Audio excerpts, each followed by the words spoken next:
जयपुर के राजा की पुत्री मदन मोहन जी की सेवा करती थी। तो राजा की पुत्री का विवाह हुआ करौली राजस्थान में, जहां मदन मोहन जी अभी विराजते। तो पुत्री से राजा ने कहा, बिटिया ये बताओ तुम्हारा विवाह है, तुमको हम दहेज में क्या दें? वैसे तो हमने सब दिया, लेकिन फिर भी तुम्हारी कोई इच्छा हो तो मांगो। उसने कहा, पिताजी मुझे सबसे ज्यादा प्रेम श्री मदन मोहन जी से है। आप माता जी और पूरा परिवार गोविंद देव जी गोपीनाथ जी की सेवा किया करो। मदन मोहन जी को मैं ले जाऊं अपने साथ, अपने ससुराल में इनकी सेवा करूंगी। राजा रोने लगा, अपनी पुत्री के चरणों में सर झुका के बोला, मुझे क्षमा कर दे पुत्री, तू जो मांगेगी सो दूंगा, पर ये मेरे हृदय हैं, मैं इनको नहीं दे सकता। मैं वृंदावन से मुगलों से बचा करके इनको लेके आया हूं।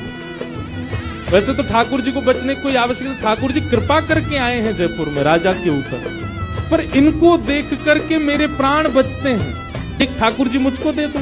यहाँ राजा की जिद हो गई, नहीं दूंगा। पुत्री की जिद हो गई कि मुझे तो चाहिए, नहीं तो मैं विदाई नहीं होंगी।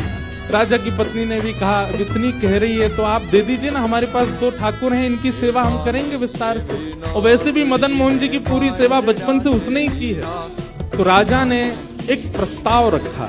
बोले, अच्छा पुत्री एक काम करते हैं। बोले, क्या? मैं तेरी आंख पे पट्टी बांधूंगा और आंख पे पट्टी बांध करके मदन मोहन जी जैसे 7 स्वरूप तेरे सामने खड़ा करूंगा, जिनमें से 6 स्वरूप जो होंगे वो मैं बनवाऊंगा और 1 स्वरूप वास्तविक मदन मोहन जी होंगे।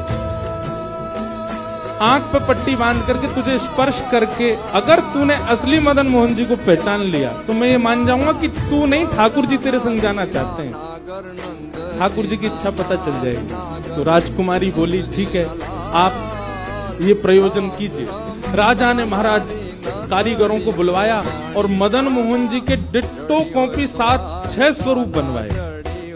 रात्रि में जब सोई, अगले दिन परीक्षण होना था, तो रात्रि में जब सोई तो बहुत रोई और ठाकुर जी से कहने लगी, नाथ